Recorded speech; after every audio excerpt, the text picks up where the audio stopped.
Hi friends, இன்றைக்கி நம்ம என்ன பார்க்க போகிறோம் அப்படின்னா லொட்டி சட்னி. அதாவது பருப்புக்கு தெலுங்கில் லொட்டி சட்னி. ஸோ இது எங்கள் மாமியார்கிட்ட இருந்து இந்த சட்னியை நான் கற்றுக்கிட்டேன். ஆஃப்டர் மேரேஜ்க்கு அப்புறம் தான் இந்த சட்னி தெரியும். இப்போ கூட எங்கள் வீட்டில் எல்லாருக்குமே ரொம்ப ரொம்ப ரொம்ப பிடிச்ச சட்னினா இந்த சட்னி. இது நீங்கள் எவ்வளோ தாராளமாக எத்தனை பேர் வந்தாலும் கொஞ்சம் பருப்பு இருந்தாலே போதும், நல்லா நிறைய சட்னி உங்களுக்கு கிடைக்கும். ஸோ நான் இந்த பருப்பை ஒரு 45 மினிட்ஸ் நான் இந்த ஒரு சின்ன டம்ளரில் இந்த பருப்பை எடுத்து ஊற போட்டிருந்தேன்.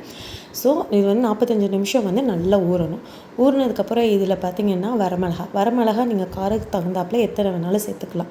மீன்ஸ் இப்போ நான் 3 தான், எங்கள் வீட்டில் காரம் கம்மின்றனால 3 தான் கொடுத்துருக்கேன். நீங்கள் 5 கூட இது பண்ணிக்கலாம். ஸோ கொஞ்சம் சோம்பு, 3 பூண்டு, அரை தக்காளி தயவுசெய்து ஜாஸ்தியாக சேர்த்துறாதீங்க, தக்காளி கம்மியாகவே சேருங்க. ஸோ ரொம்ப நைஸாக நீங்கள் அரைக்க வேண்டாம், கொஞ்சம் லைட்டாக குறன்னு நீங்கள் அரைச்சி எடுத்தால் தான் சாப்பிடும்போது டேஸ்ட் அல்டிமேட்டாக இருக்கும். இப்போ ஒரு கடாய் எடுத்துக்கலாம். ஸோ இந்த கடாய் பார்த்திங்க அப்படின்னா கடாய் குழியாக இருக்கணும்.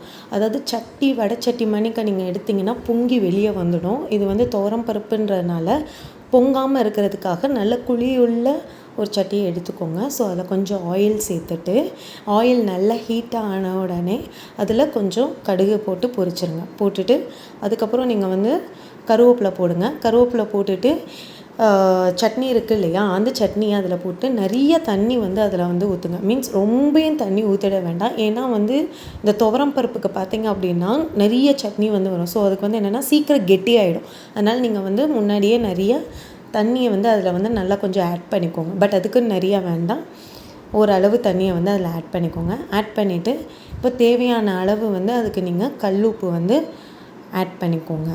டேஸ்ட்டு பார்த்துக்கோங்க, உப்பு போதும்னா போதும், இல்லை இன்னும் ஆட் பண்ணணும் அப்படின்னு நினச்சிங்கன்னா அதில் ஆட் பண்ணிடுங்க. பாருங்கள், தண்ணியாக இருக்கணும், ஓரளவு தண்ணியாக இருந்தால் தான் கொதிச்சு வரும்போது நல்லா வரும். நான் இந்த பக்கம் பெரிய வெங்காயத்தை வதக்கி வச்சுருந்தேன். ஸோ அதுவும் ஒரு கரண்டி ஆட் பண்ணியிருக்கேன்.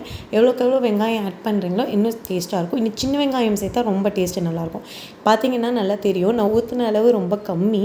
பட் பார்த்திங்கன்னா பொங்கி வர வர வர வர நிறைய உங்களுக்கு கிடைக்கும். ஸோ கொஞ்சம் பருப்பு போட்டாலும் தாராளமாக நிறையா பேர் சாப்பிட்லாம்.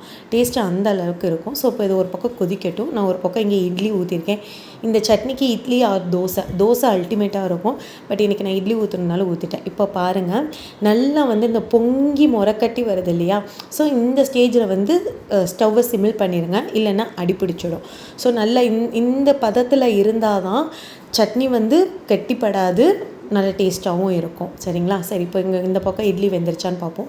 இட்லி வெந்திருக்கிறத பார்க்கணும் அப்படின்னா இந்த மாதிரி உங்களுக்கு வந்திருந்ததுனாலே இட்லி வெந்திருக்குன்னு அர்த்தம்.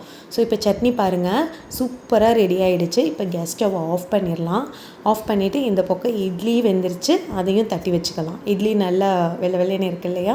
ஸோ இது எங்கள் ஊர் மதுரை இட்லி தாங்க. ஸோ இப்போது இட்லிக்கு அல்டிமேட்டாக இருக்குங்க இந்த சட்னி. கண்டிப்பாக ட்ரை பண்ணி பாருங்கள். என்னோடய பேஜை ஃபாலோ பண்ணுங்கள். பை.